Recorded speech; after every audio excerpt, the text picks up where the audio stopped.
Hello everyone. How are you doing today? Hope you're doing great. We will begin in just a minute. If you can just hold on for a second, we will begin momentarily. Thank you.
All right, let's get going.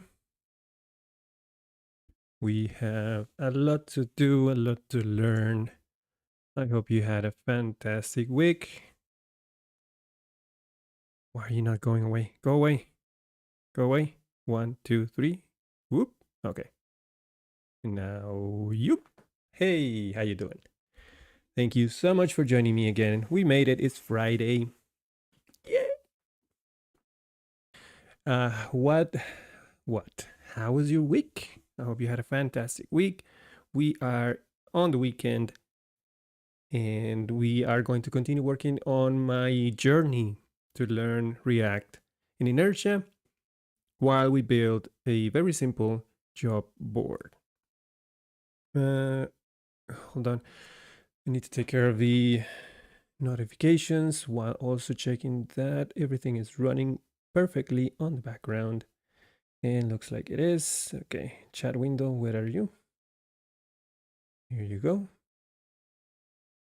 All right. I think I just need to do Discord real quick.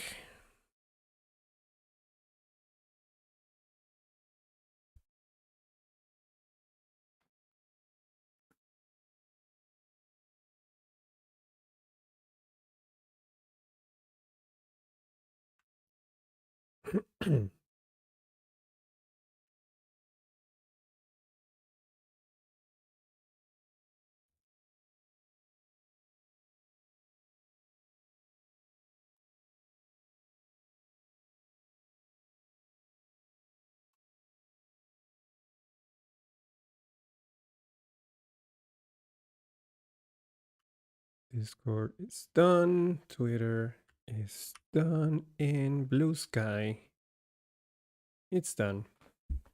All right. We are good to go. And it is cold today in here. Well, my hands are cold. It's the only part of my body that actually gets cold. So they're like super cold. Let's see. I have a project here and I probably have to start an npm server. Sorry, a beat server.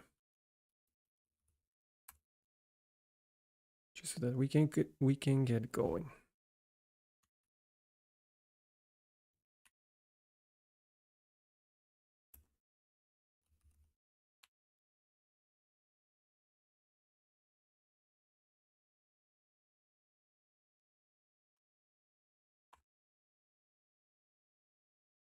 I think the first thing that we should do, no, I don't want you as my default browser. Thank you very much. The thing that we should start with today is we should take the job board or the posts that we managed to get going last week. Take that out of the authorization area and just make that public.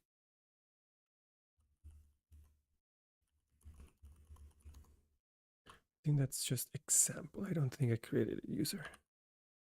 No, wait, test.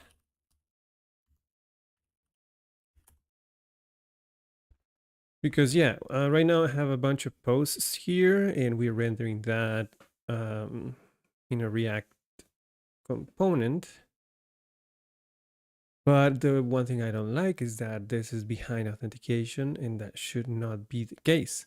The posts area should be public to everyone. And to that, to do that, we are going to create, or we should create a new layout. We have a guest layout, but that guest layout is very bare bones, has pretty much nothing in it. That's the one that is used for the login page and the registration page and all of the other areas of the starter kit that are not authenticated. And I would like to create a new one that also has a bit of a header. You know what? I remember, you guys remember the template that we used for, what was the other project? I think it was the course, the CMS project that we made. I think that template would work fine here. Let me see if I can find that. Let's see. Don't even remember the folder name. What was the name of that course? See if I can remember here. Open a new window. Let's open course. No. CMS. No. Is it Livewire something? Kanban, Trello. No. Did I make that filament? No.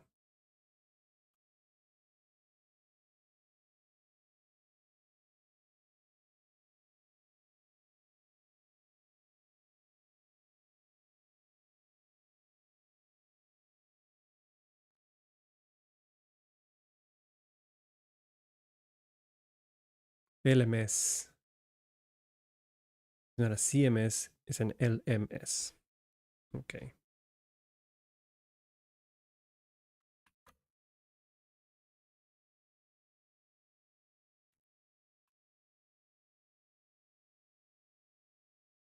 Let me remember how that one looked like. It was Laravel lms.test. No.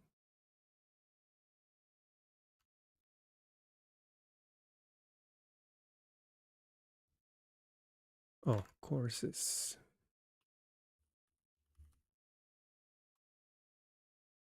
See, I want that. This section right here is filament, but outside of that, I think this is just either a regular Livewire template or a blade template. Let's find out. So let's see courses. So it's a core. It's Livewire, which means we should have a layout for that.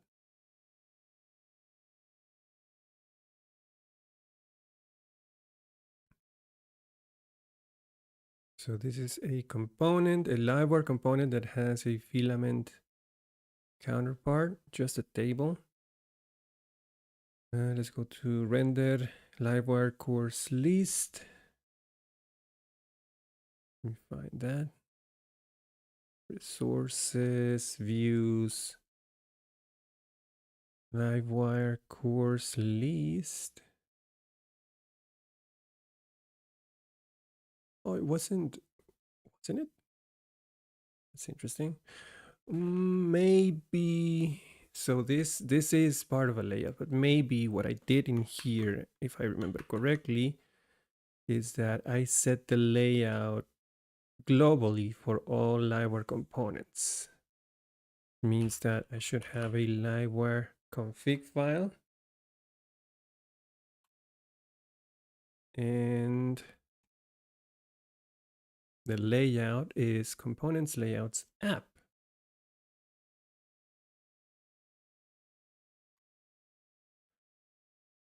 So components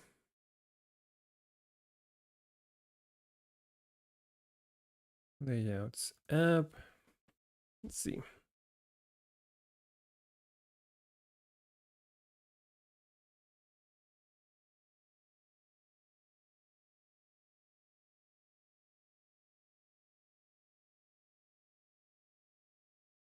I guess the only thing I did here was to modify the navigation. Was it? The Livewire layout navigation, everything else is the same. Let's go to views, Livewire layout navigation. Yeah, I just stripped down all of the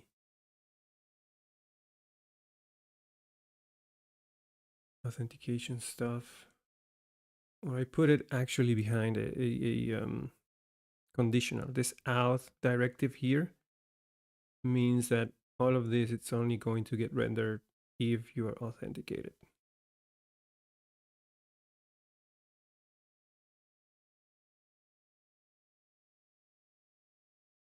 In this case would be different because the instead of a joint premium, we could have like just a post a job button here.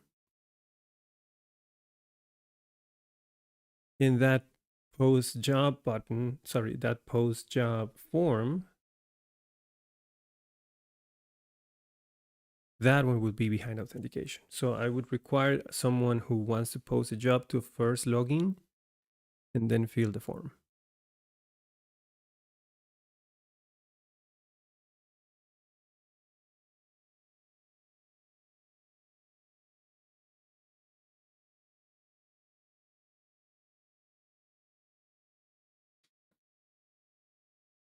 So in that case, I don't really need to create another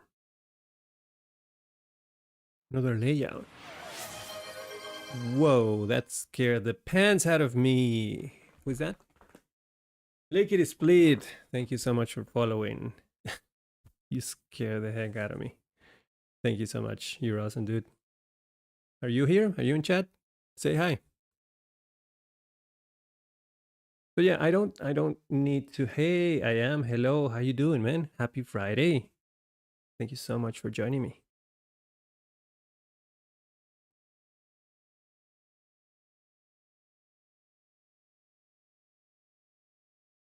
So I was saying that I don't need to create another new layout just for this page, which is going to be behind authentication. All I have to do is conditionally render the profile dropdown only if the user is authenticated, which I think we could do. Let me go and see what are we doing for this layout, for this navigation component, which I'm guessing is in React. So that's going to be an added difficulty. Let's head over to dashboard first. This extend XApp layout. Let's head over to sources, views, layouts, app. And I'm in the wrong place. This is not the project that I'm looking for. This is not the project you're looking for. So let's get out of here real quick. Close. There you go. Now,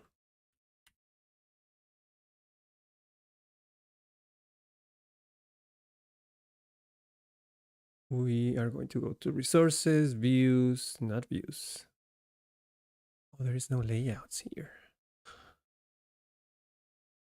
but there is an authenticated layout. Inertia. Ah, here it is. It's within the JavaScript folder. So authenticated layout. It's its own component. And we have this part here. We have a nav link. So, okay, so how do I conditionally render parts of this layout based on whether I have a user?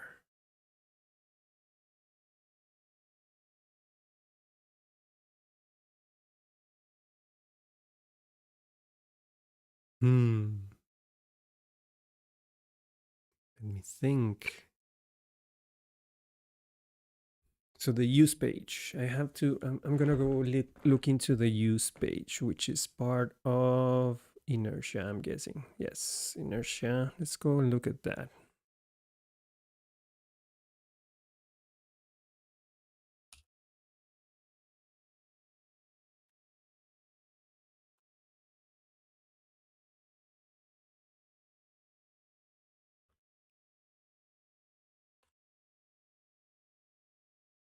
Use page, this is in the Vue 3 adapter. I'm not looking at Vue. Can I change everything to, I guess not. Okay, yeah, React. Use page.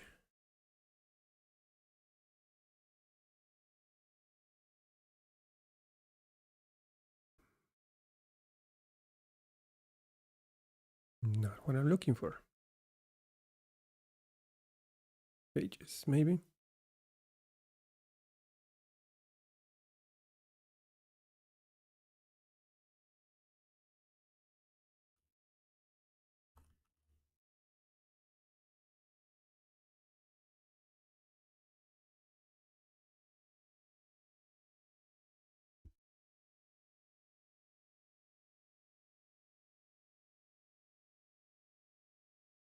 Authentication.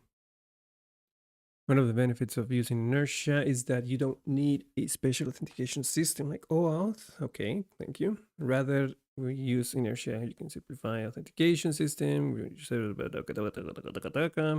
Start kit. Yeah, great. That's very succinct. Thank you. Thank you so much.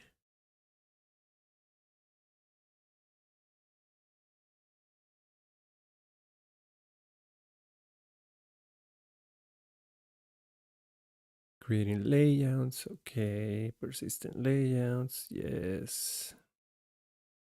Default layouts.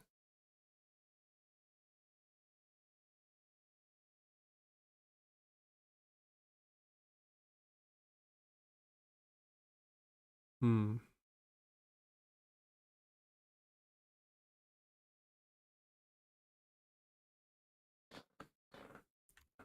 Okay.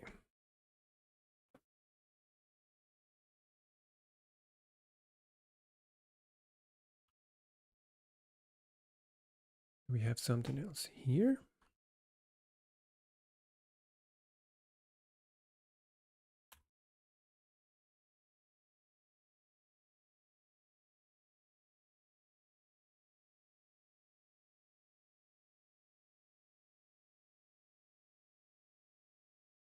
Nope. Okay, okay, okay.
Why is there nobody explaining how this works?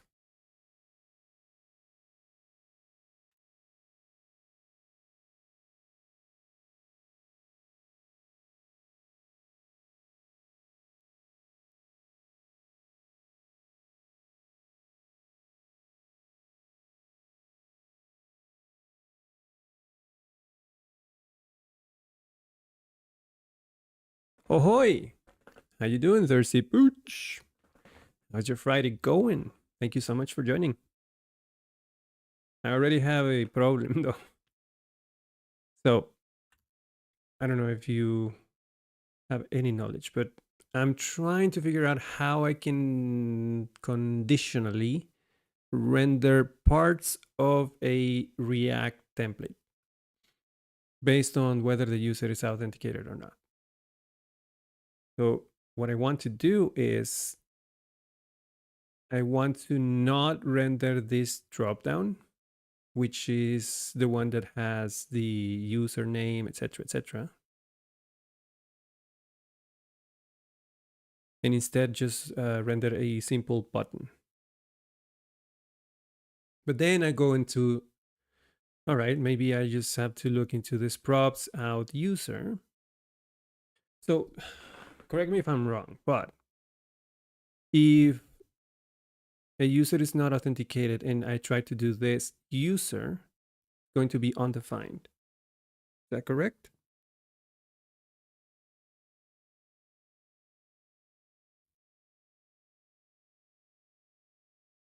I mean, what would happen if I go to the routes page, to the routes file, and I just don't require authentication here?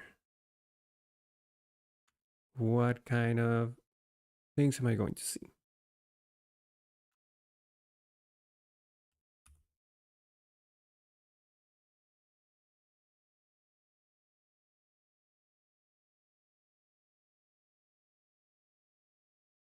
Are you caching the response?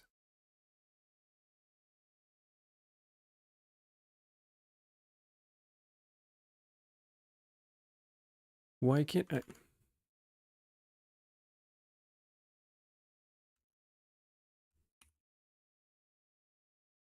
What's happening? Just really. How can you breathe?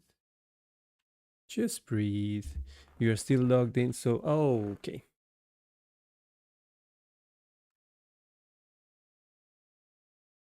Thank you. So I logged out. All right. If I go to posts again, now I get nothing. And I have this error. Cannot read properties of null. So which one was the one that failed? Auth. So auth is null.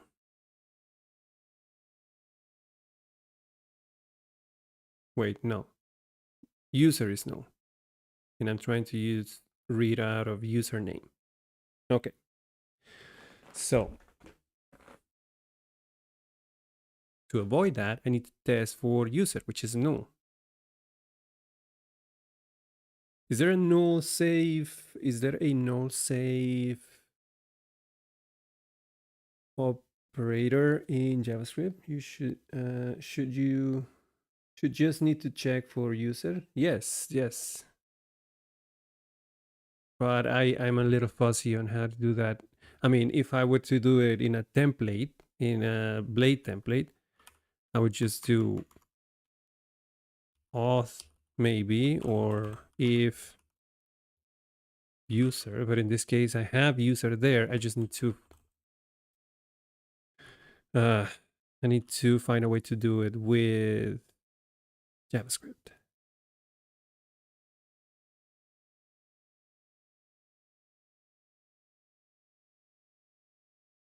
There was a way, I think, wasn't there something similar? I saw something similar.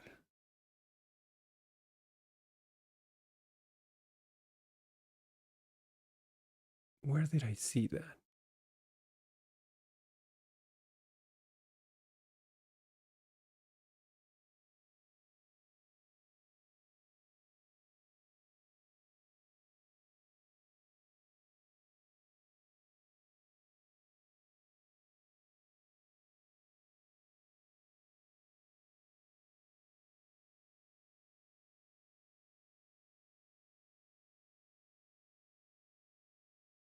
Hmm. Oh, here. I could do that. So this is conditionally rendering the header if there is a header. So I can probably do the same thing with the user. Right out. So open and close brackets. And then I do user and header. Well, not header, but and oh, okay. I'm rambling. Here's what we are going to do. Let's go up. Let's find the thing that I don't want to render, which should be just the entire drop down. So all of that. Do I use the? Do I have the user used? Yeah, right here. So it should be that one, and then also this responsive part here. So everything here as well.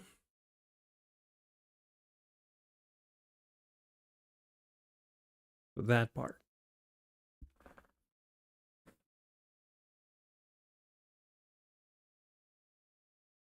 I don't think it's gonna let you post links.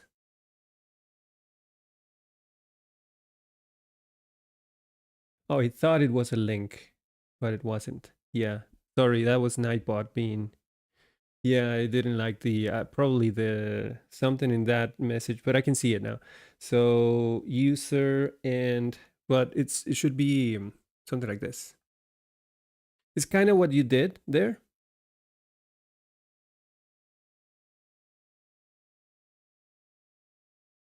It was like maybe yeah.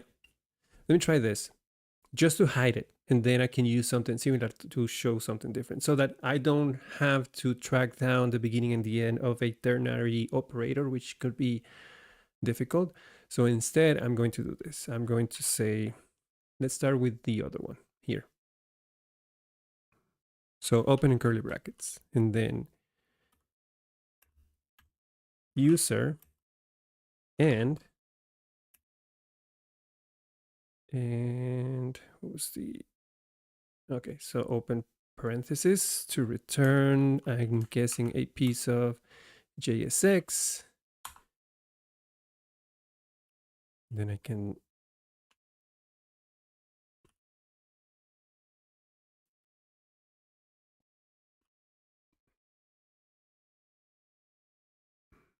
I just select everything inside this? View inside tag. There you go. Let's delete that and put it here. And everything went red. Why?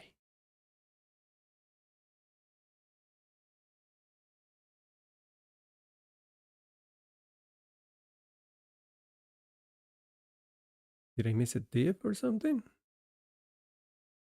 Okay, back it up, back it up, back it up.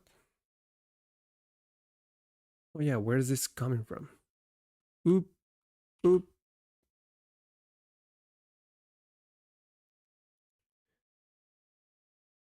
Let's try view around tag. Okay, that's better. So that's all div right there. Delete, or actually, let's just do this. Move it one line up and then adjust indentation like that.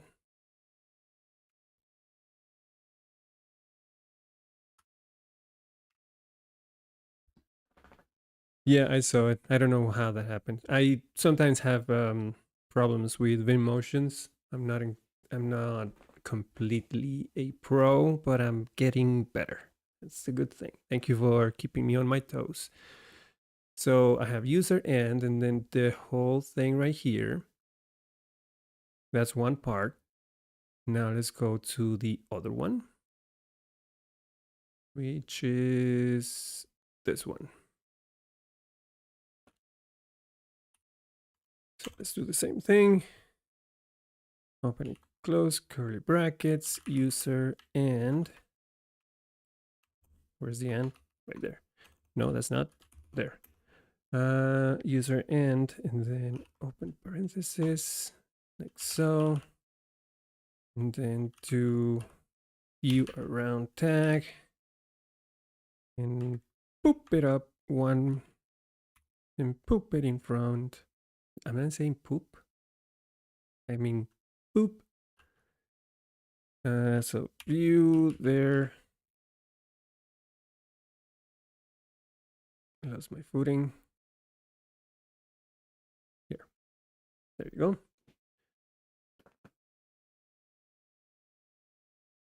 All right. See if that works. So it's saved. And it did. There you go. That's on desktop and this is on mobile. Noise. Now all I have to do is instead render a button here. So we can use the primary button component that is already included in the starter kit. Who's that? Golveira. Thank you so much for following. You're awesome, dude. Thank you. Are you here? Are you in chat? Say hi.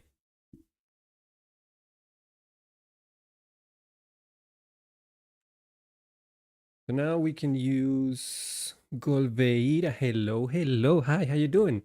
How's your Friday going? Thank you so much for joining me. That sounds I may be reaching, but that sounds like from Brazil. Am I right? Sorry.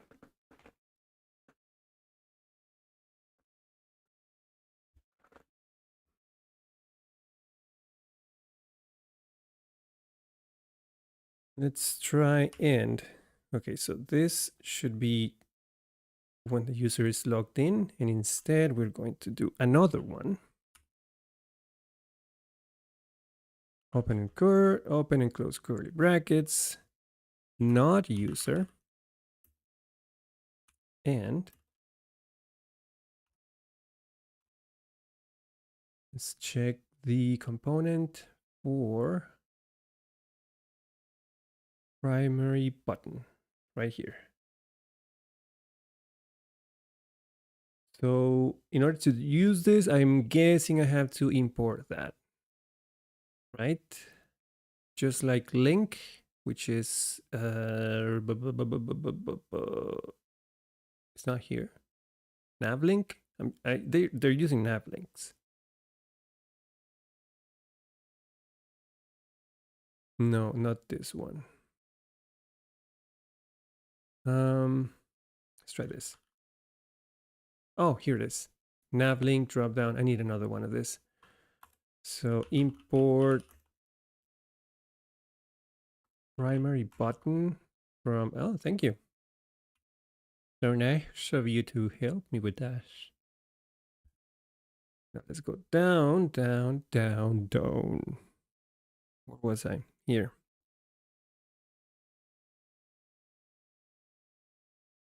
I can use primary button. Post a job.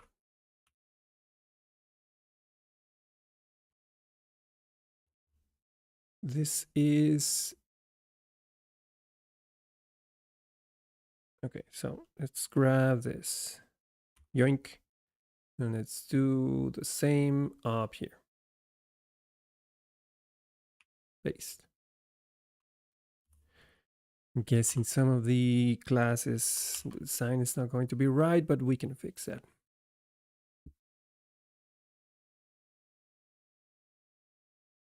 Now that's a chunky button.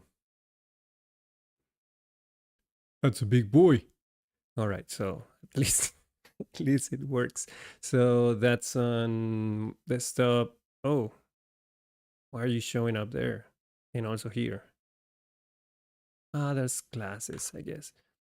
There was a time, okay, this, I need to put this inside a class name. Yes, that's going to help.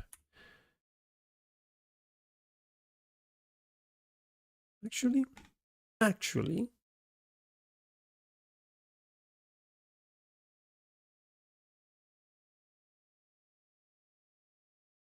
yeah, I guess I can just move this like 1, 2, and move this. Oh, jeez. Jesus. Get over here and move that 1, 2.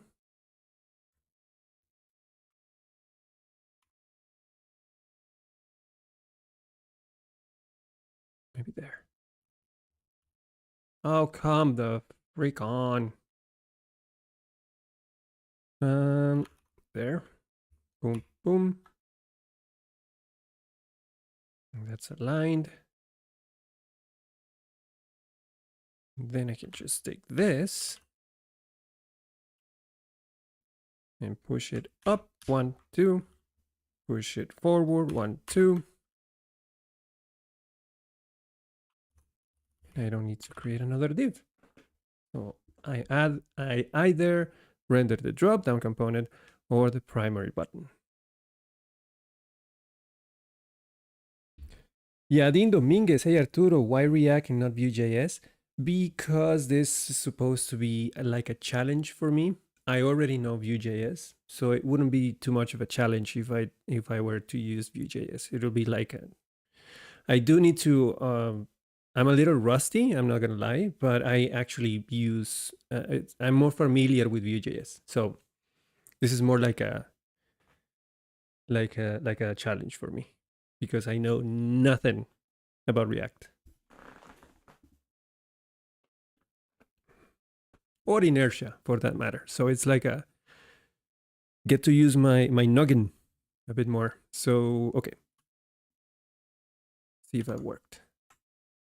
It did. Nice, nice, nice, nice, nice. And it goes away. Why are you? Oh, it's still open. Boop boop. I don't like the indentation on this one though. Douglas Silvestrini. Have you ever used Ubuntu or some other Linux distros as a main system? What do you think about instead of Windows with WSL? I have never have I ever used Linux as a main system.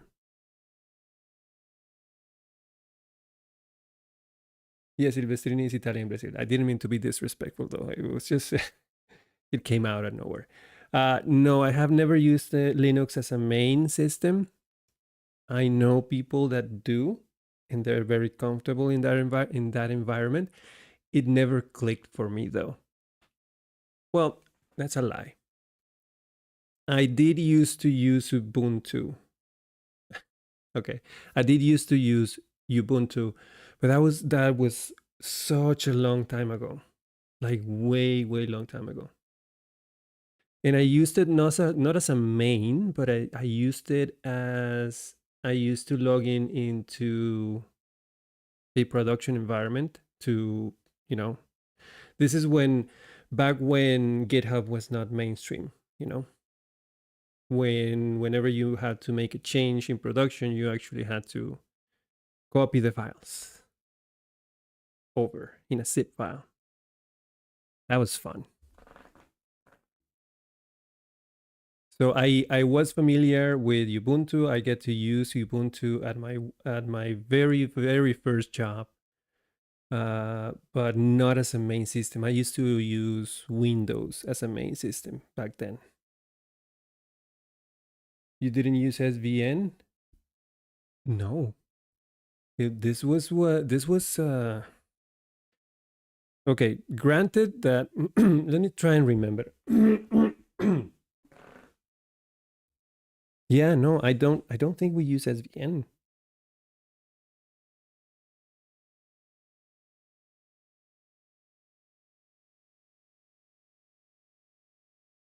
No, it was a very. It was a very different time. Wow, I have. Okay, maybe my memory is not that good, but I do remember that I did had whenever we were making changes in production, I would log into the production server, make changes in like a folder outside of the actual code that was running, and once I tested that, it was like a staging setup. I would move things over to production. I'm not saying it was a good thing, but I think that was what I used to do. I'm talking like 1999, 2001, something like that. But no, I didn't use SVN or GitHub for that matter.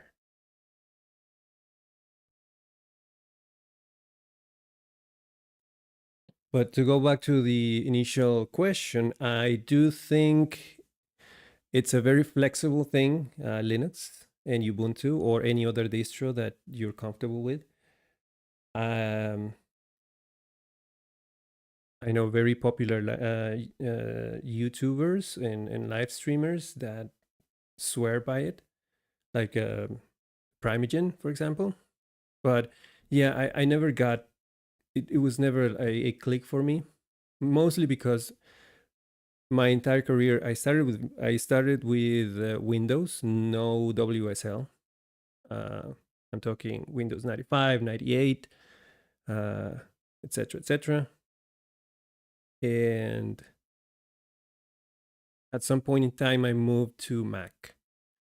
I moved to Mac when they started using Linux as a backend. Like it was very similar to it. So I moved from to Mac, and then I just use Mac from there on.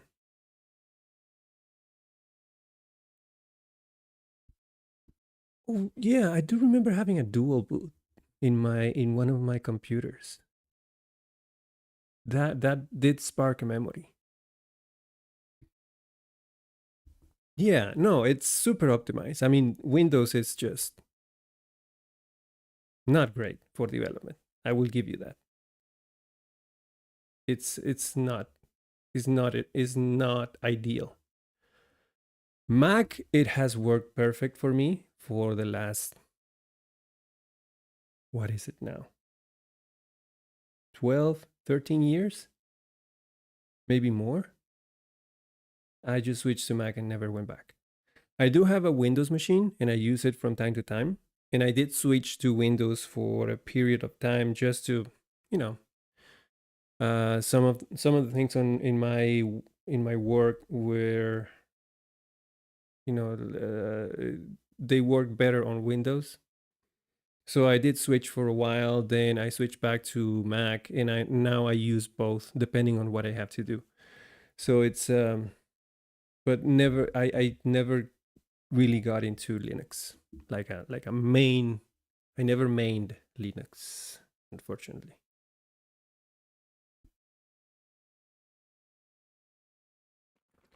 But for development, Mac is great, by the way.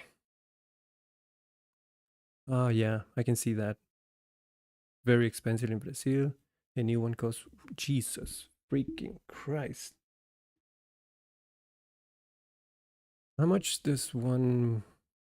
Costa Rica is not that much of a not that much of an improvement. Mainly because everything here gets taxed on the border, like 20%.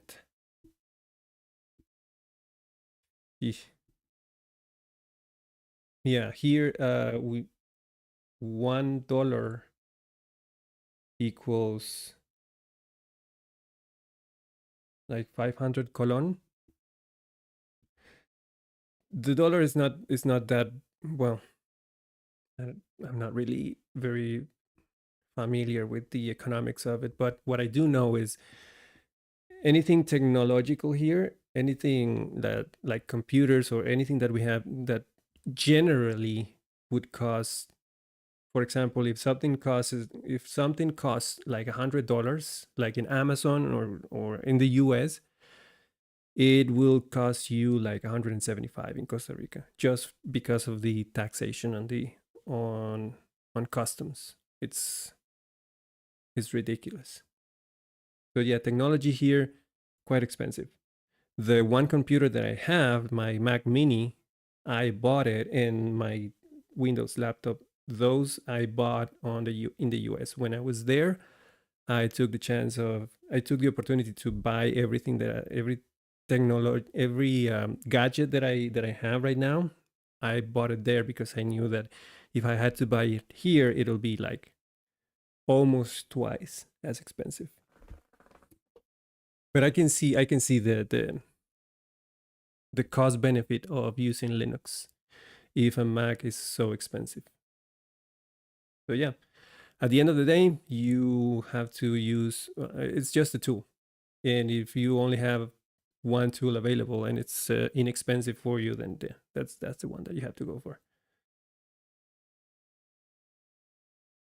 The creator of Tall Stack Studio, sorry, the creator of Tall Stack UI has a Mac Studio. Is that the like the big one? Yeah, the price of a car. That's insane. I think the only time I paid more than $1,000 on a computer was when I purchased my MacBook Air, the big Mac Mini. I see. I long time ago when I used my severance money from my previous job to buy me a a MacBook Air, but I bought it here and it cost me double what it should have cost if I bought it out of I don't know, Amazon or something. So that was the only time I spent a lot of money on a laptop. The Windows laptop that I have was provided by my employer, which is great. And the Mac Mini that I own, that one I purchased myself.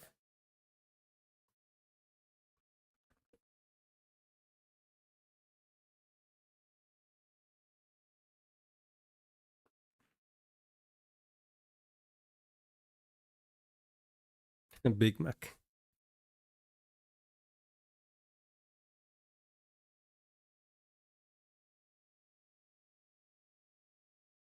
Okay, so now that we have here, let's fix this. I don't like the indentation of this.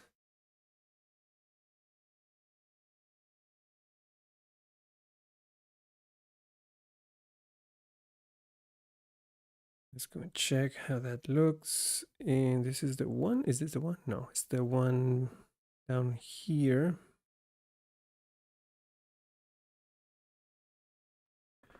I guess that's the same thing. I have a div here. What I do need to render conditionally is the responsive. Well, I guess I could just take this primary button. Ooh, there you go. Put it below the nav link here.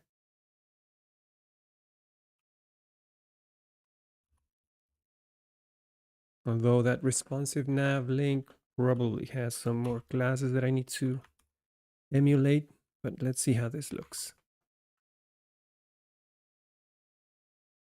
Well, it does have more separation from the bottom. That's a good thing.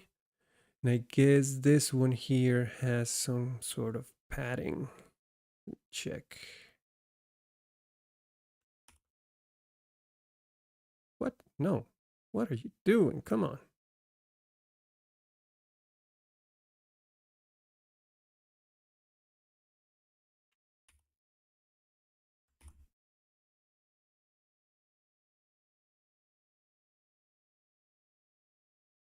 Can you show me the dev tools, please? Is everything... Hold on a second. I'm gonna quit this. Just went bananas.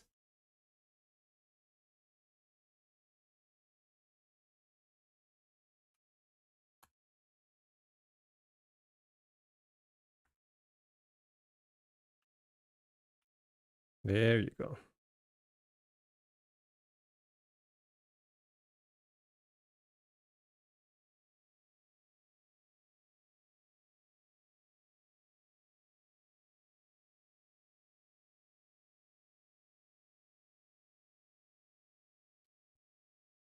So yeah, this one has more classes, padding, order, padding end, and padding start.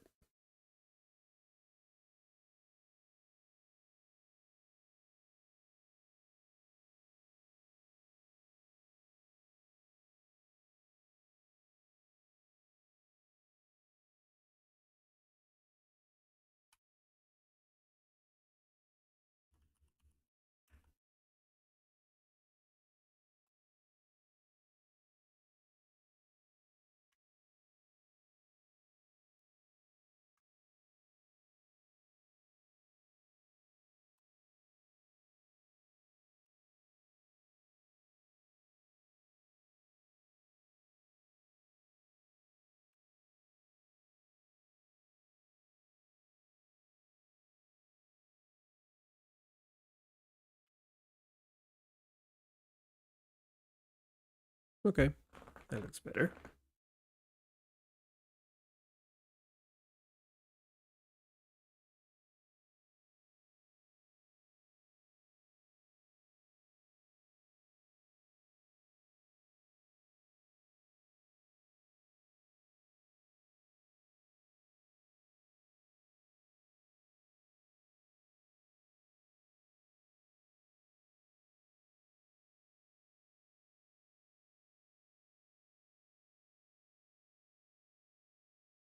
Ahmad, the man is in the house. How you doing, man? Happy Friday. Thank you so much for joining me, as always.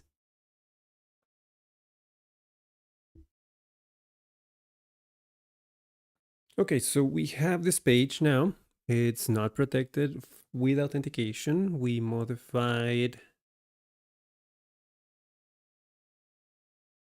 the header so that we can conditionally render stuff based on whether the user is authenticated or not. We have a posted job link or button. Should be a link. It should be a link. Should be a link. Dang it.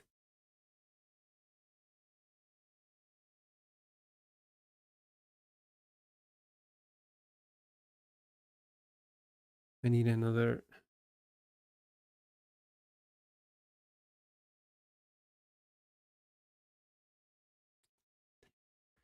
I'm going to have to make another component that looks like the button, but it's a link. Because right now I only have nav link and that doesn't look like a button. I could copy the nav link and instead use the classes from the button though.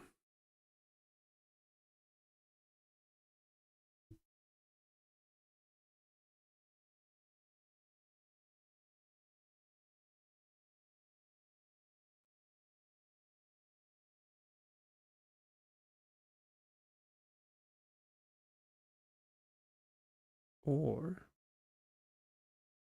no.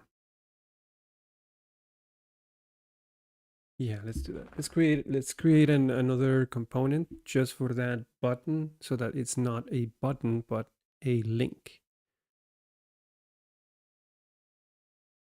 I'm gonna mimic this nav link,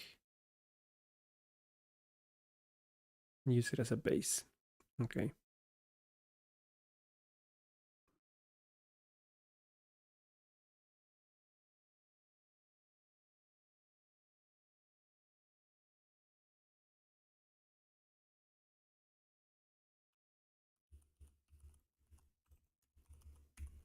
Let's call it buttonlink.jsx.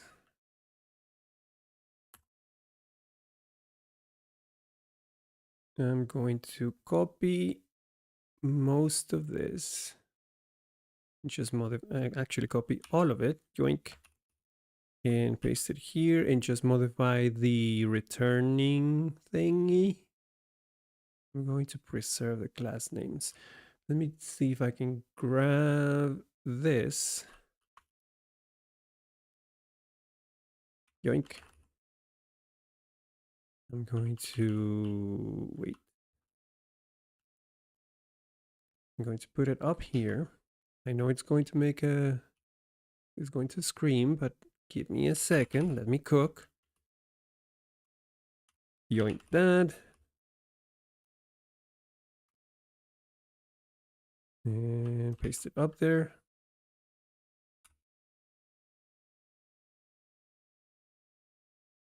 Let's grab the classes.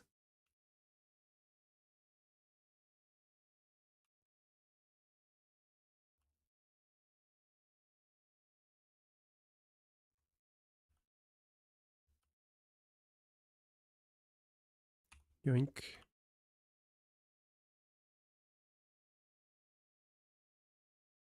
Actually, it should be everything.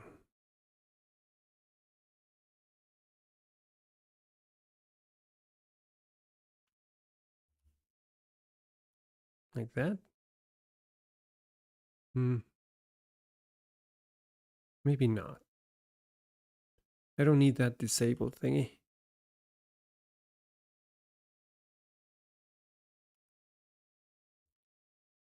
So just this, yoink. And then head over here, visual inside, single quotes. No, you're not going to do that. Okay, and then paste. That brings over all of the classes from the button. Do I need the active thing? No, I don't.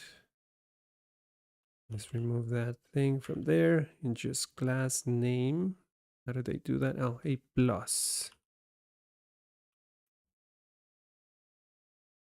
And then children. Now I can just delete this button. And everything is good in the world. Hopefully. So I'm not using disabled. I do need children and props. Whatever props come in. Link. Will that work? Will that work? I guess we can try it out. Let's head over to authenticated layout, was it? Yes. And instead of primary button, let's use it in the first one. Where is it? Here. Instead of primary button, let's change surrounding tag with, it didn't work. This would be button link. I know I have to import it. I will do it in a second.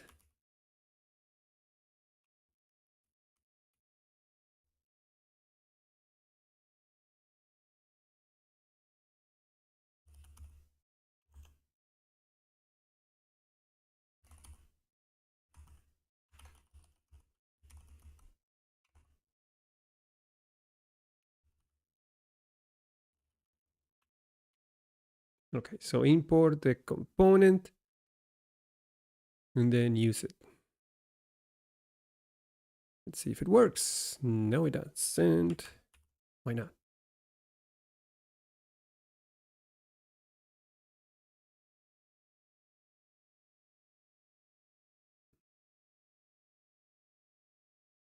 Oh, yeah, of course.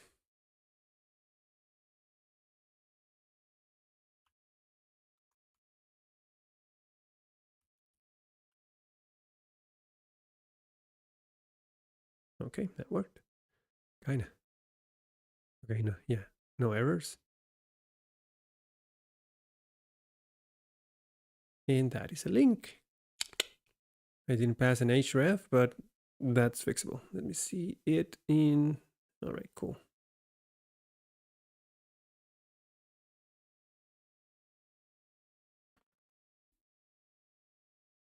Jesus 2045. Is there any chamba for me?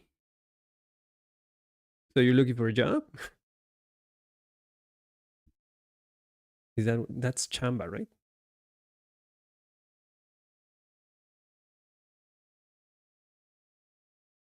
How you doing, man? How's your Friday?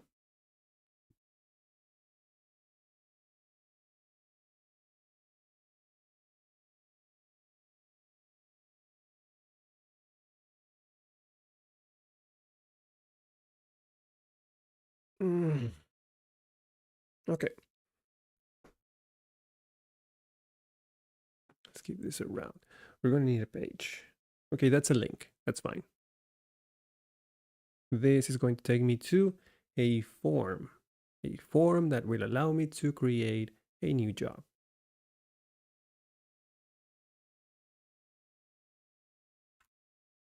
Let's create a new page with a route so that we can test that link to take us to where we need to go.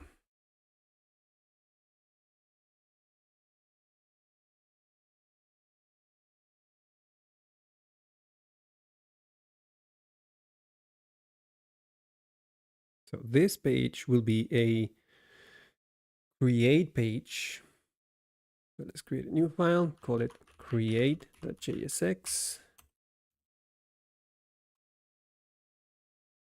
Base it off the index.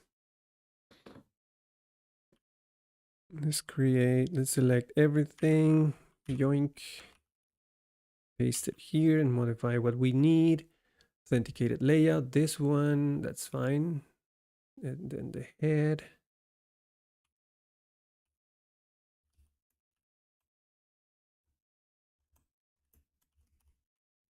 The header, title, jobs.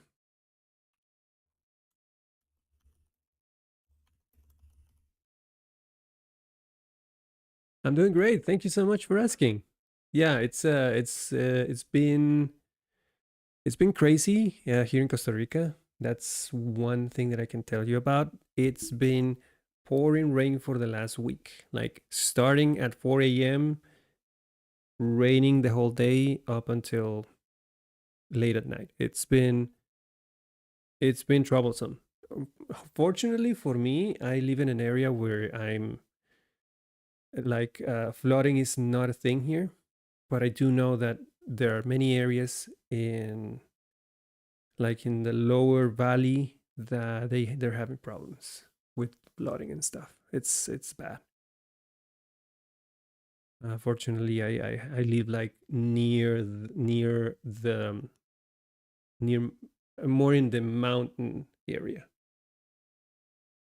so it's just rain and what. Although one thing that I did notice is when it rains around here, you have to be careful when you drive because some of the highways are near like very steep dirt walls, and that thing just comes down. I've seen like at least a couple of places where a whole lane of a highway is blocked by I don't know how to call it, slide, mudslide or something.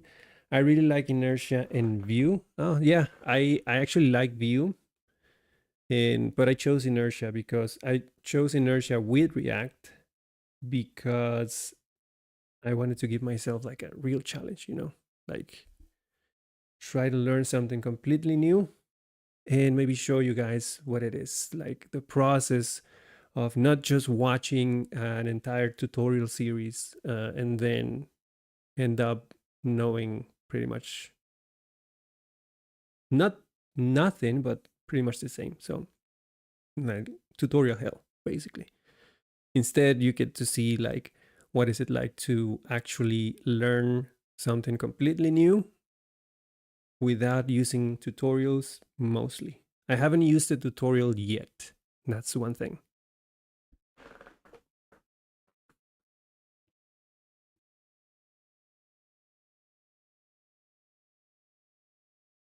Okay, so we have the head there. There you go. This is just padding 12. This is just to center the content and then all of the jobs. I don't need this.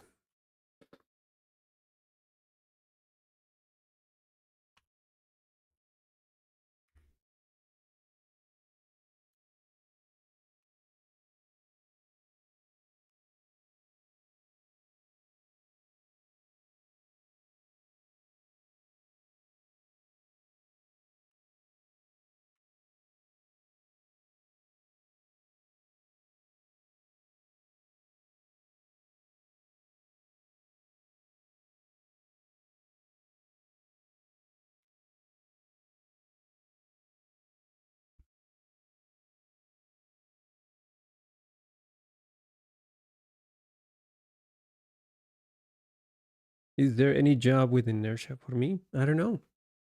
Could be. Maybe there is. All you have to do is look. Are you like starting or just finishing college? Are you starting to look for jobs?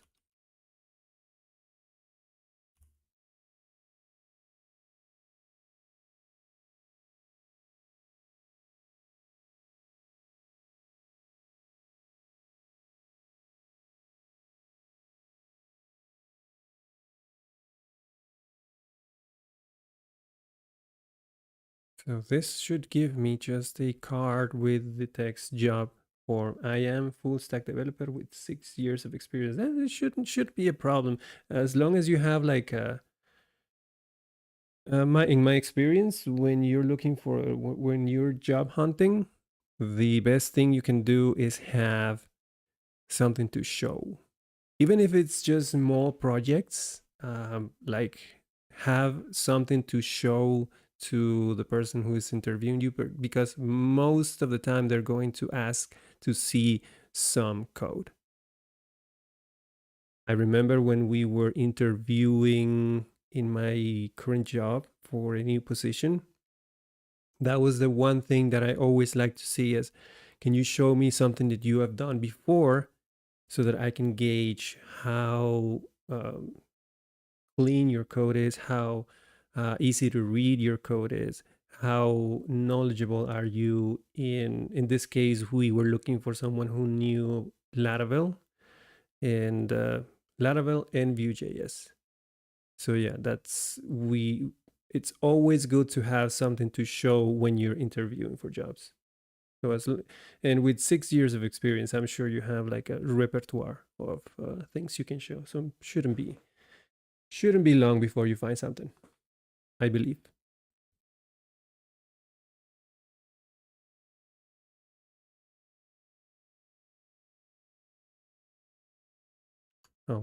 So we have a page, but we don't have a route. Let's create a route for this. And let's change the name of this to create.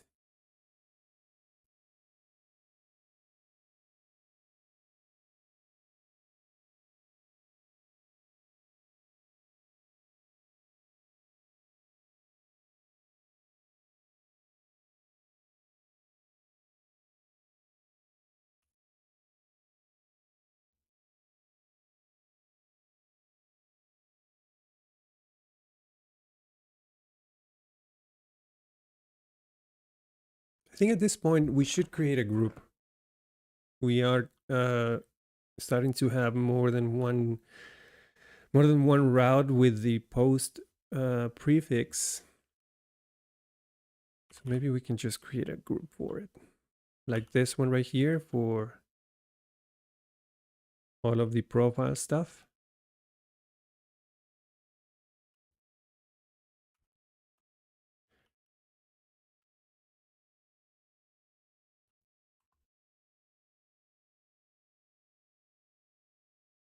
Actually, they're doing middleware.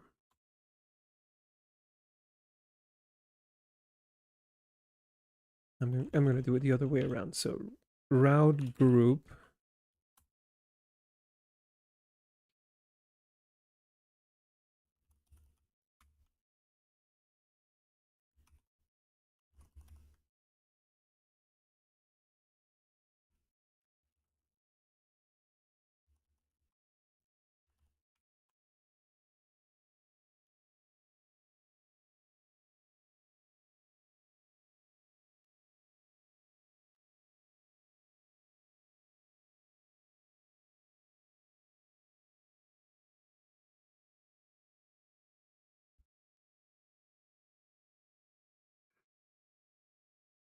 And if I'm not mistaken, I should be able to do something like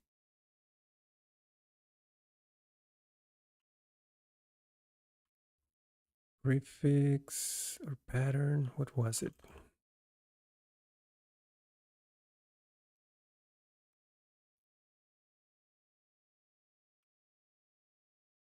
Prefix. Now was prefix for the name or the URL. Can't remember. Hold on. Over to here. Let's look for routes.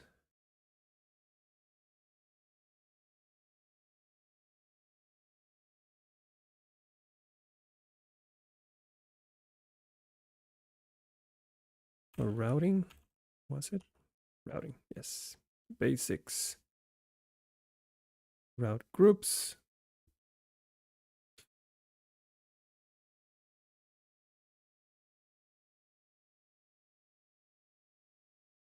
So the prefix method may be used to prefix each route in the group with a given URI. So that's for the URI. And also we can use the admin dot for the name. Okay, so prefix in this case is going to be post.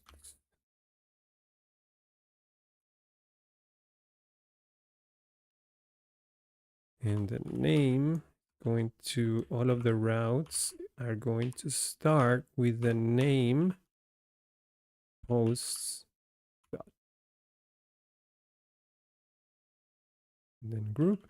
That means we can avoid using that and just name it index, which also means we can yoink and paste. This will be create.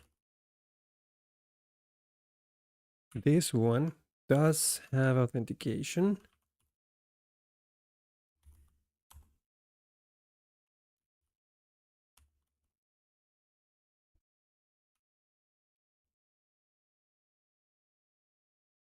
And we need a new controller.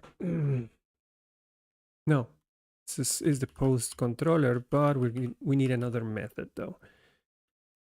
This would be for the create method. Let's go and add that method to the posts controller.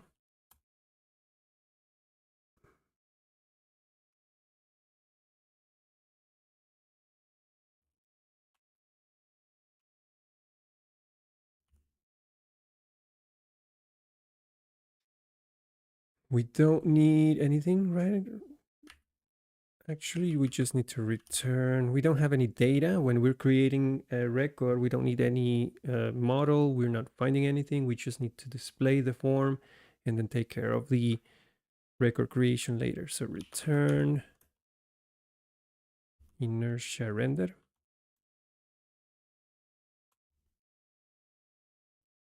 Post singular create.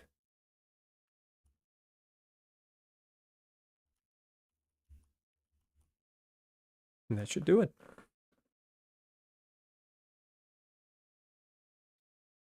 Okay, let me review. We have a link. Oh, we still need to give the link, the route back to, where was it? Authenticated layout, where we have the button, which is a link. Let me find the first one here. We just need to pass an href in this case. Oh, how do we?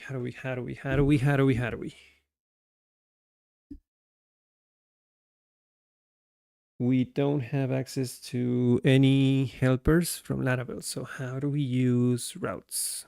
There's gotta be a method. Let me check the docs. Links. To create links to other pages within an Inertia app, you will typically use the Inertia link component. This component is a lightweight wrapper.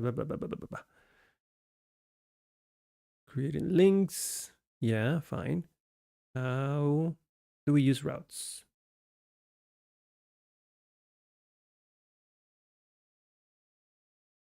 As in data, not interesting. Custom headers, browser history, state, separation, scroll preservation, partial reload, active states, none of that. Routing, here we go.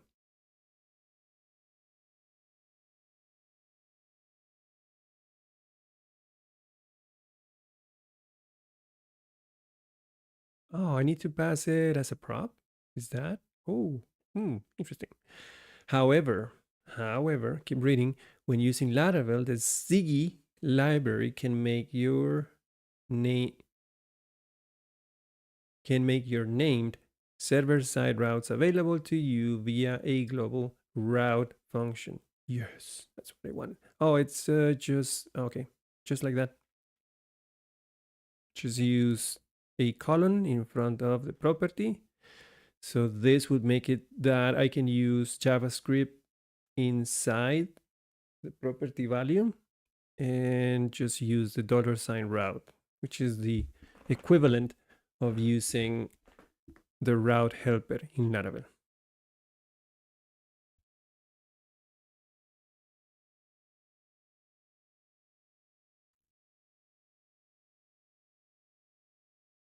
All right, so that means I just have to, oh, I have to import it? Yes. Well, this is Vue. Where is React? Where is React?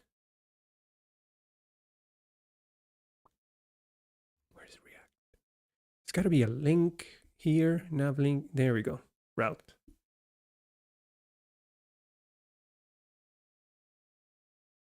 I already have it. It's from, where is it?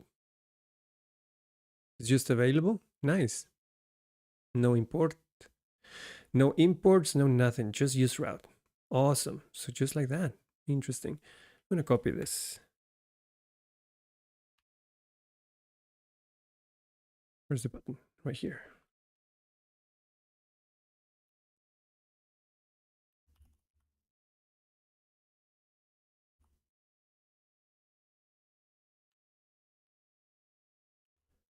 So instead of dashboard, we can use posts create, because that's the name of the route. Posts dot create, actually.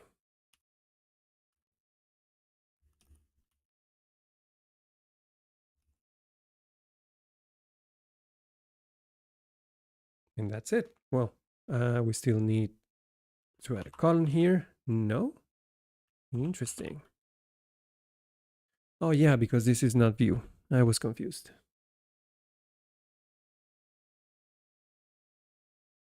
So that means that when you want to use JavaScript as a value in Vue.js, you would use a column at the beginning of the property, but in React, you just open and close brackets without any double quotes around it. Interesting.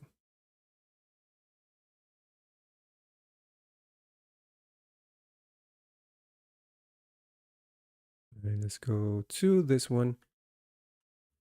Href, open and close brackets, route,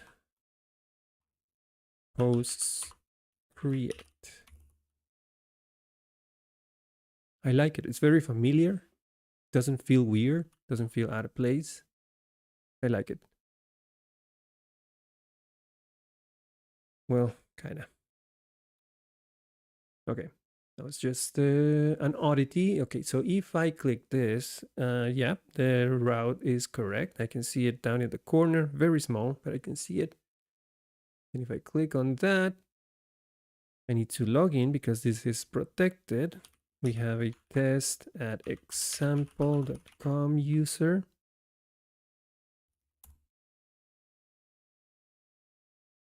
I know it seems simple, and I know this would be like a very basic, but the fact that I'm doing it in something completely new gives me a sense of joy. I hope you share it.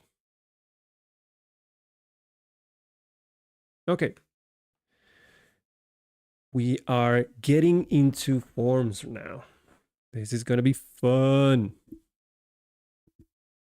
Let me go and check my inspiration real quick.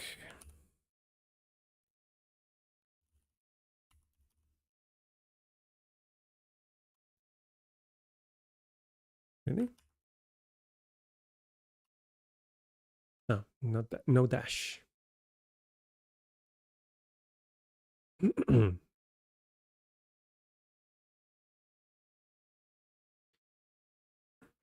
Okay.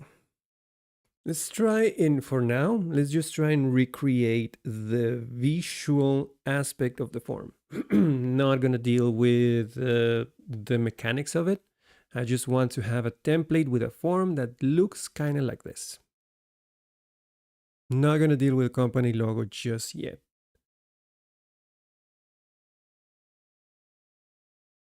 But the rest of the inputs are, as you can see, just simple text inputs and one dropdown.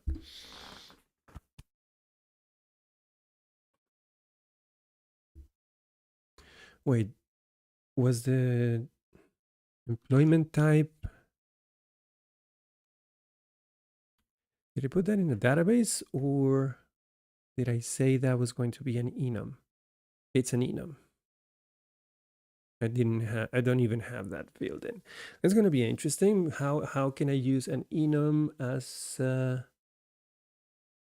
can I use a PHP enum to display elements down to a drop down in a React component?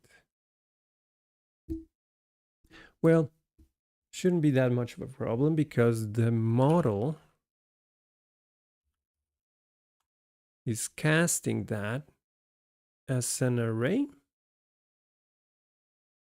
or it should cast it as an array.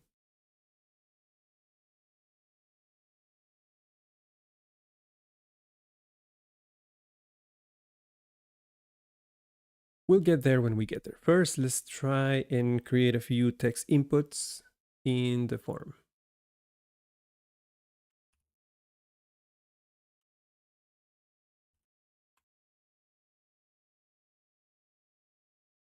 Now, locally for us, we should have a good example of how a form should look like because as of now, because we used a starter kit, we have the profile section. And this one has forms. So we can use this. Although this one is an update form, which is more complicated than what I want to do, which means that it should be easier to copy. So let's go and take a look at this profile information form.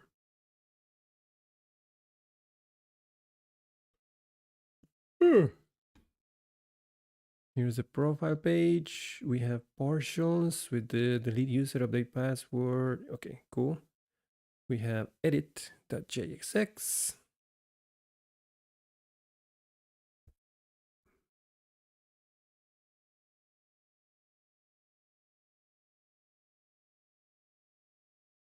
Oh, this is a component. It's a form component. Huh.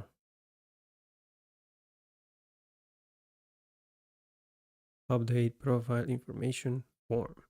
In our case, we should have a create post form component. That sounds about right.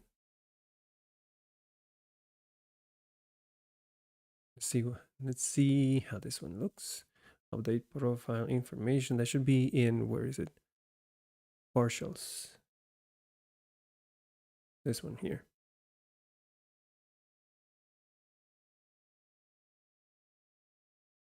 They're using this transition thing. What would that be for? We have input errors, input labels, primary buttons, and text inputs. We have link, use form, and use page, and also a transition.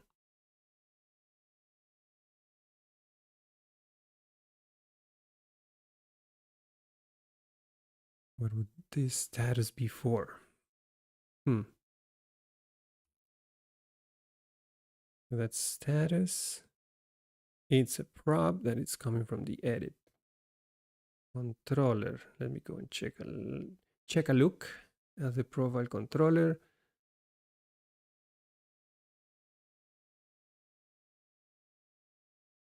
Session status.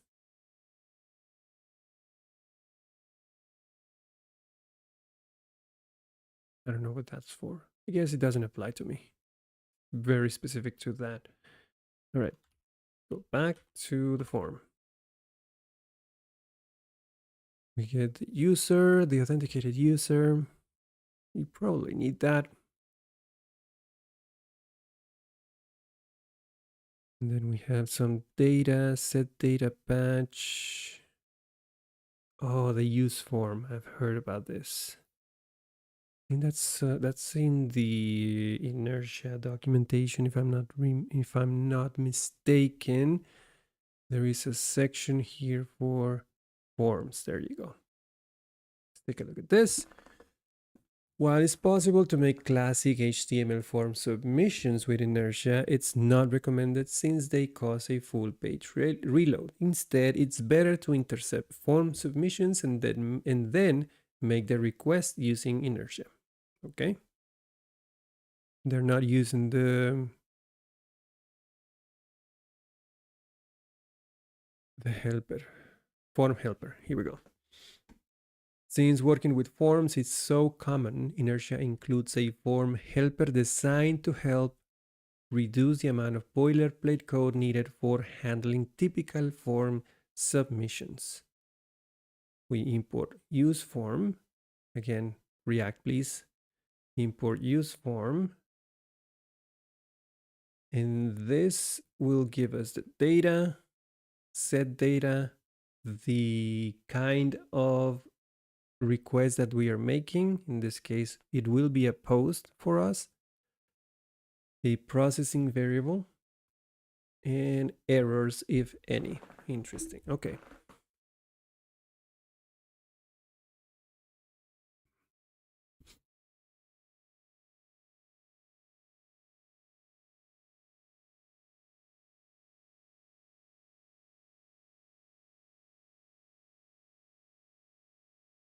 All right, let's start defining the things that I need. Let's start with the imports. And we are going to do that in our... The thing is, do I need a form component?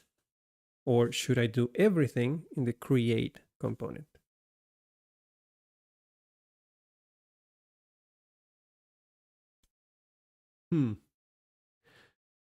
I suppose we could create an extra component, like add a new folder here called partials.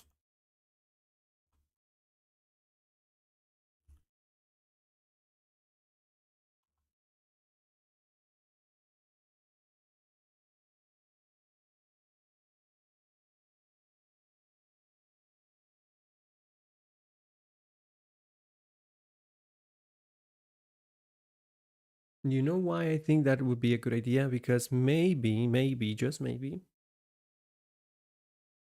I could use the same form component for both create and update. That would save me some code.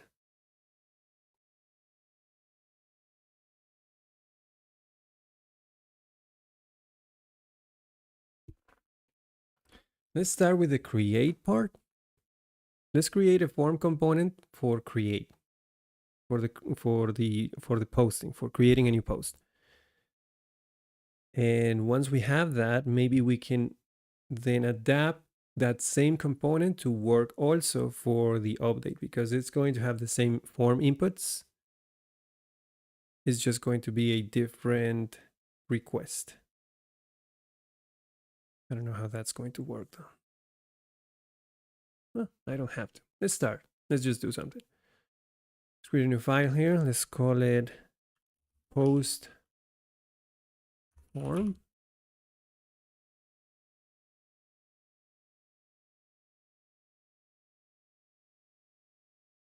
Let me think. Hold on.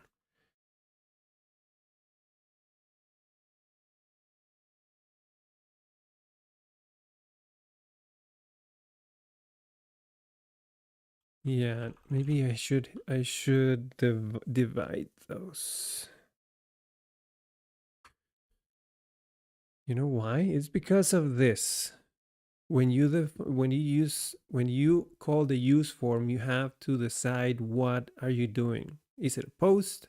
Is it a get? Is it a post, a patch, or a delete? Can you can one call use form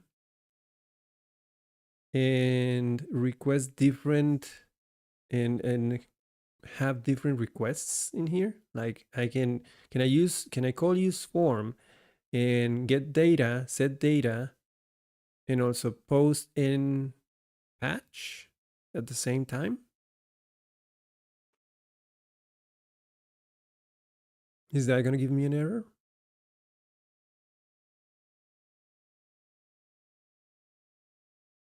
Let's try. Maybe not.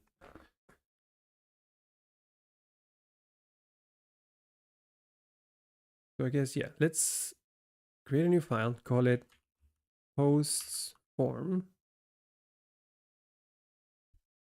maybe singular, post form.jsx.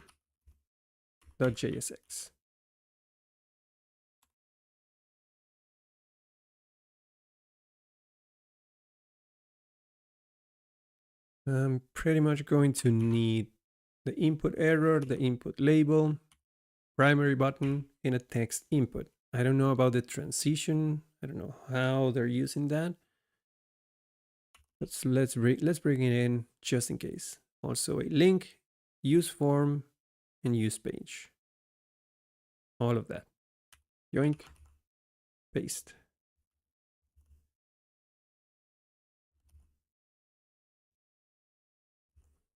And then we can define our component using export default.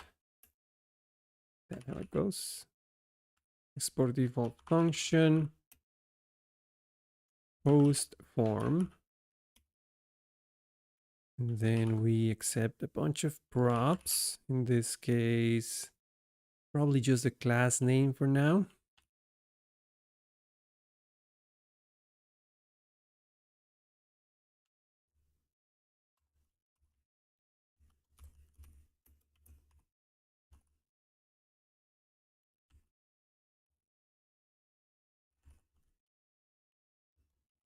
And then here comes the component definition.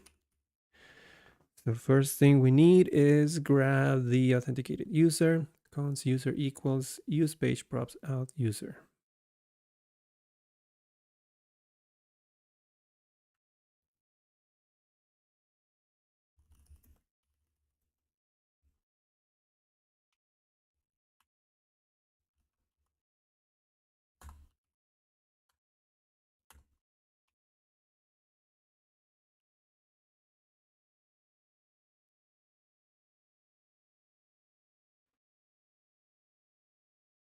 And then here's where I want to test a few things. I'm going to define data, set data, post and patch, errors, processing, and recently successful. What's that for?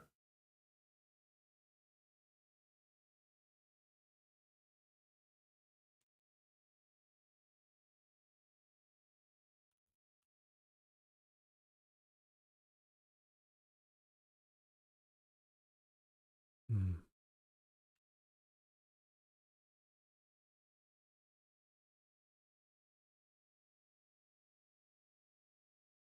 Yes, I can look for it.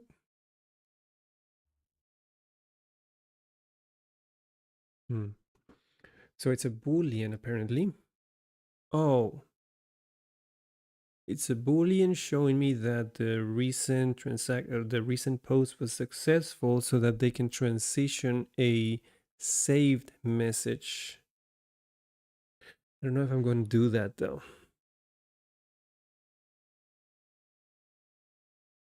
I guess in my case, if it was successful, I probably want to redirect the user to a list of posts that they own instead of just saying showing saved in the same page. So that means I probably don't need transition either. Okay.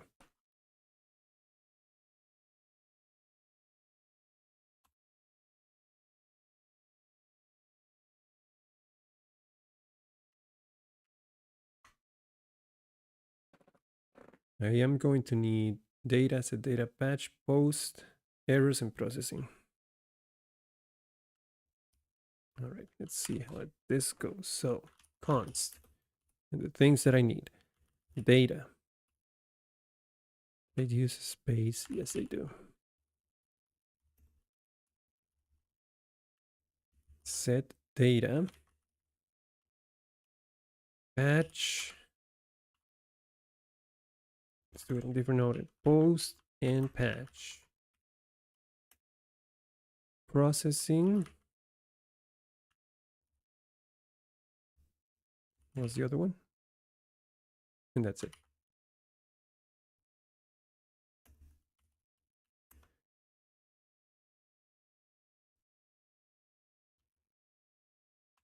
We call use form.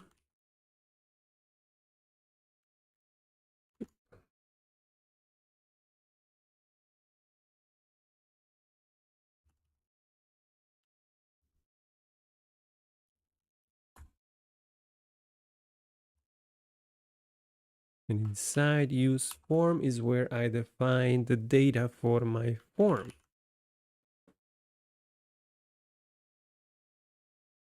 Oh, if I had a record, I would set the values right away. But I don't. So can I just say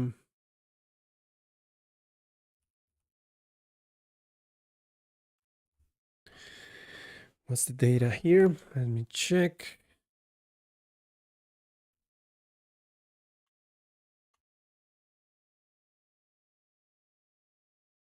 Title. Let me check with database actually.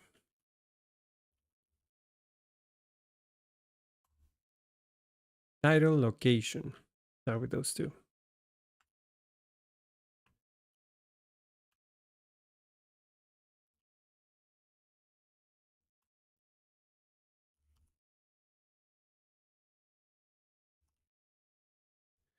Yeah, let's do just those for now.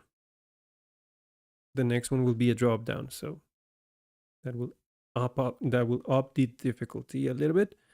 But for now, let's just do this one.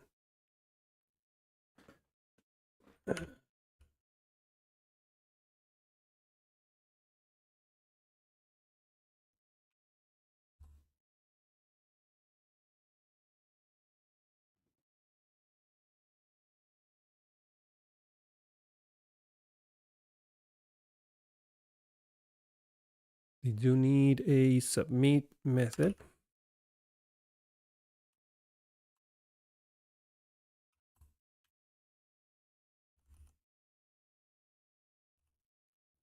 Const submit equals. This takes in the event and callback function. Is that the way that it goes? Yes.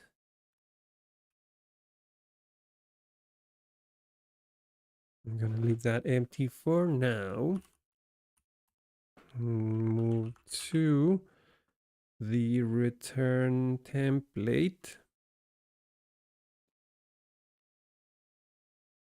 Now here's where, let's see. No, yeah. It's gonna be pretty similar to this. Start with a section.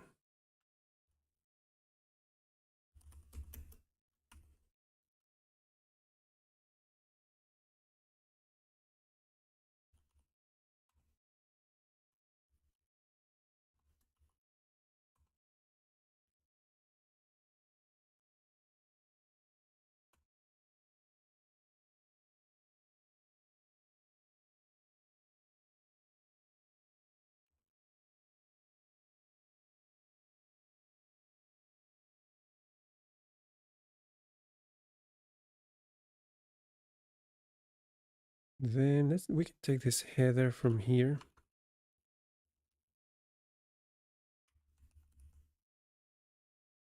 Paste it there.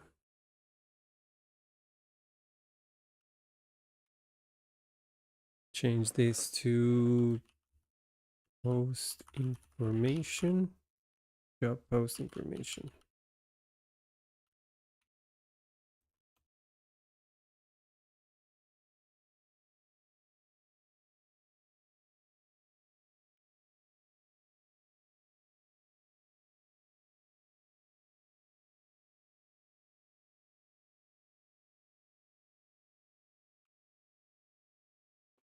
something like that. We can improve that later. And then we have a form with an onSubmit that goes to the submit method that we just defined, and with a class name, margin type. We can just copy that. Yes.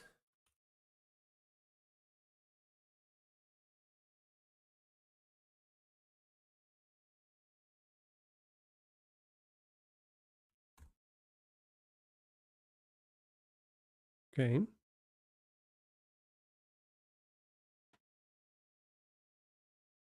So this div is only so that the space yx actually takes effect.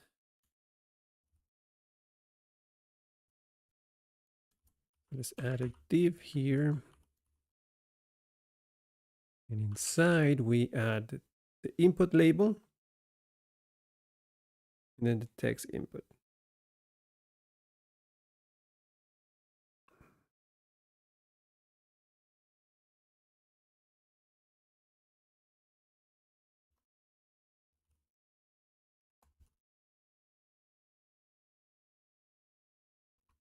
This is self-closing, if I'm not mistaken. Yes, it is.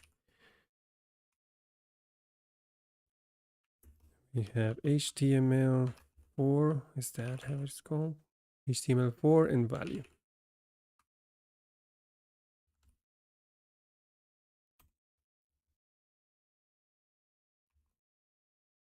This would be for the title.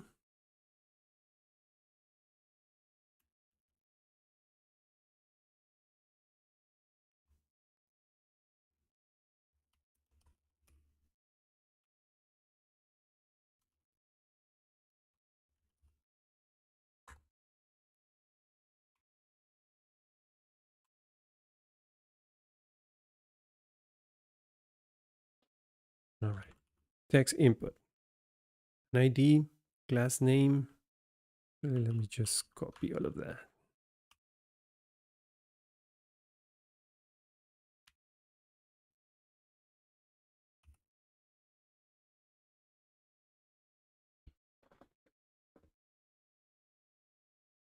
The value will be data. Well, we don't have values.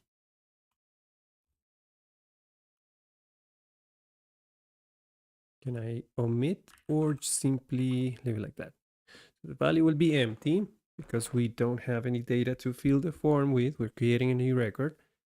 The onChange is going to set the data of title using the event target value. So this is going into here. It is required. It is focused. Autocomplete. Do I need that? I think I do. Yeah, I don't need autocomplete. Let's leave it like that.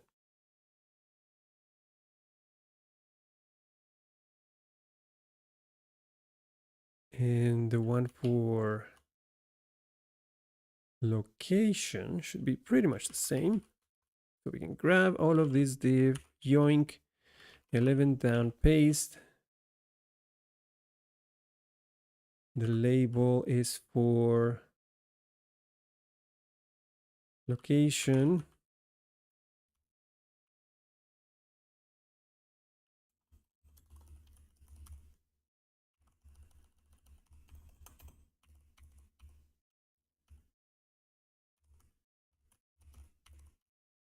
And then on change will also be for location.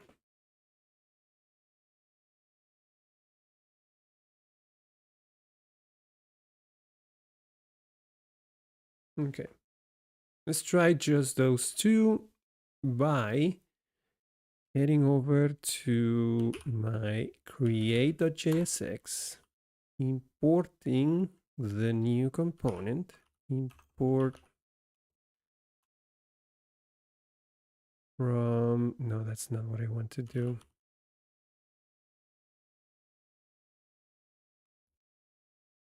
Import create from,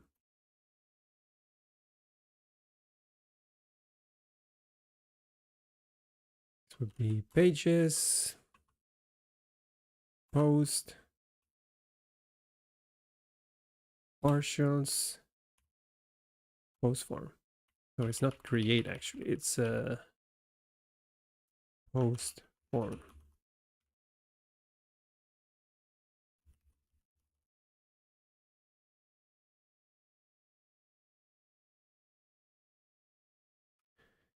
Yes, we can just say create, oh, sorry, post form. Let me go and check something real quick.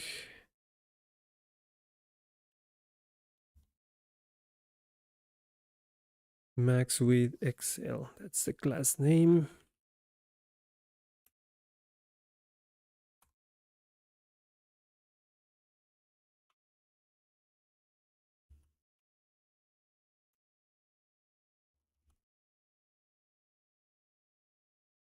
I don't like that. It goes to single quotes by default.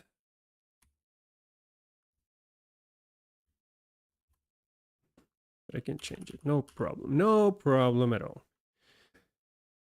Will that work? Let's see.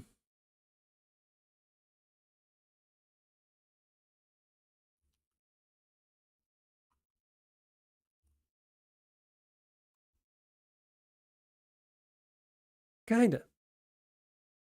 I have the fields. They look kind of nice. It's just the indentation around them.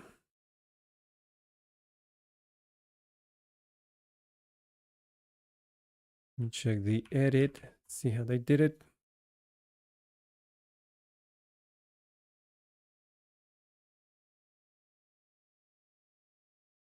Div class bgy p.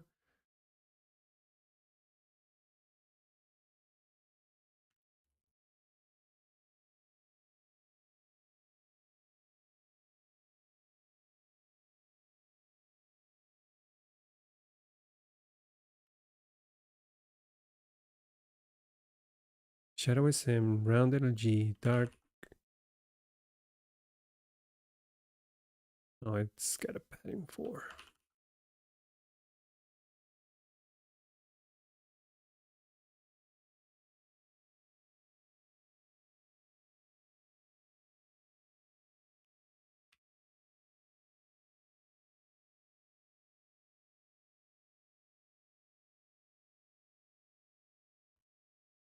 That should do it. And it does. And like this here. That's what? This one, the header? Yes, we can omit the header in this case. Is that what they're doing? No.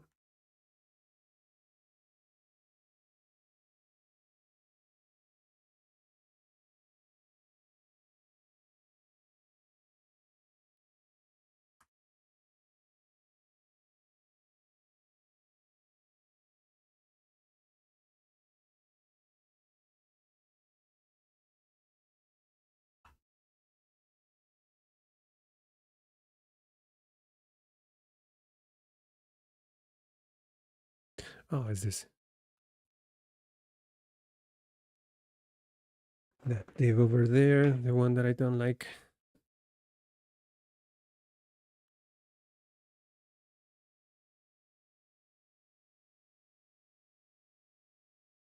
Okay. We have a form. Are the labels the same size? Why do I go for that every time?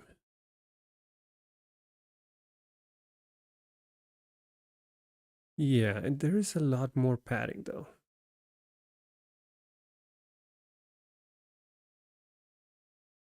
Wonder why that is.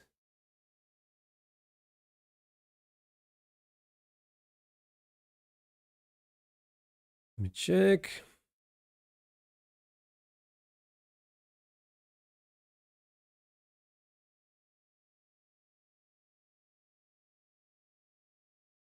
Oh, there is an SM padding 8. How did I not see that? PGY padding 4. And this one has a padding X. No.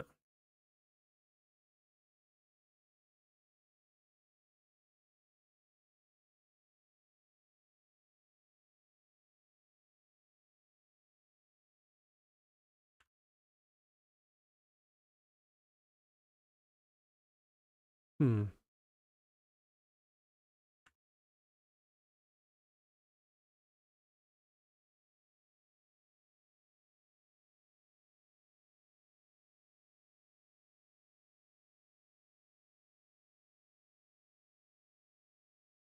Maybe it's the form itself?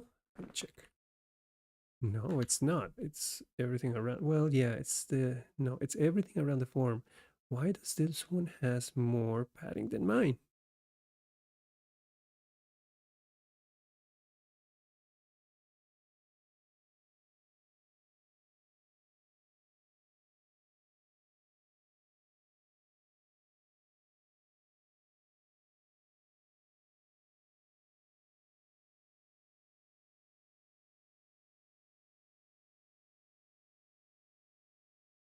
Oh, okay. I see what I see what I'm missing. It's padding 4 by default, but starting from small and up, it's a padding 8. This is for small devices, for more than small devices, and from small and up. So this is for mobile, and then small and up is padding 8. And now it looks the same. Oop, went 2 back. There you go.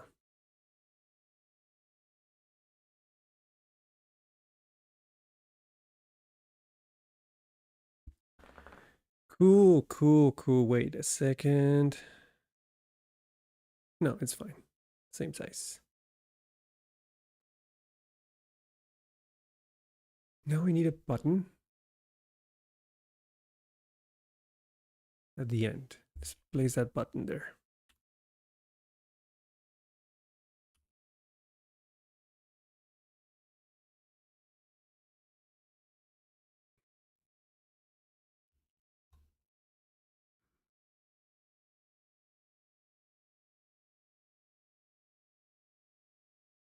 We need a div, flex, item center, gap 4.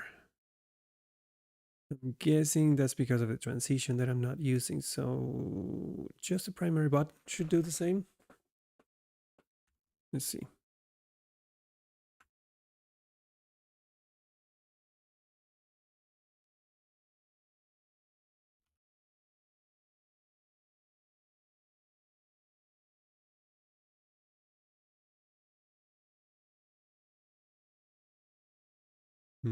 Yeah. So post form. We have a div. We have a div. I'm guessing I do want to have another div for the button itself.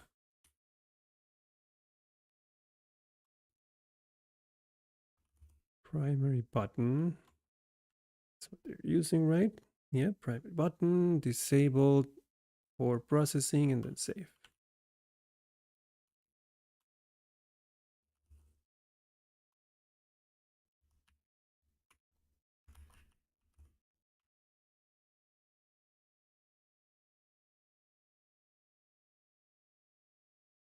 Okay.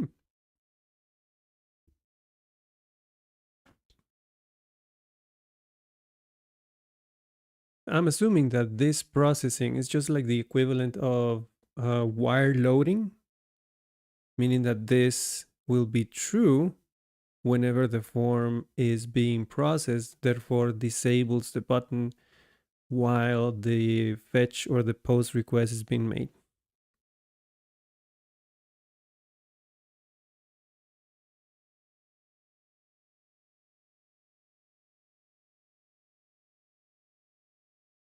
Okay. Yes, that's the basic format of the form. It looks fine. I like it. The next part would be interesting because we need a drop down, but that drop down is going to need to be is going to need to have the values from an enum class that I haven't defined yet, which I guess would be just as easy as passing the enum values, which are casted as an array because of the model, and pass that as a prop into the component, and then just render a loop with all of those, which we have done. We already did that with one of the posts. It would be something similar to that, but just the options on the dropdown. Okay. All right. We're making progress, but it's 2 hours already, and I have to go get dinner. In that case, we're going to make a cut here, and we are going to continue with the form next week. Thank you so much, everyone who joined me today. If you found any of this helpful, don't forget to click the like button, subscribe to the channel if you haven't, follow me on Twitch if you're not doing so already, and as always, I'll see you in the next one. And I'll see you in the next one. And if you are on Twitch, hold on, because we are going to raid someone. Which is always fun. Putting some music while we do that. Let's see, who are we raiding today?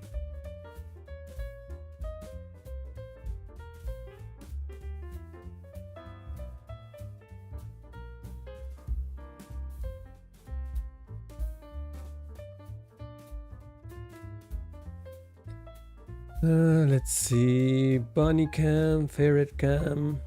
Oh my god. Astrobiology and space news, maybe.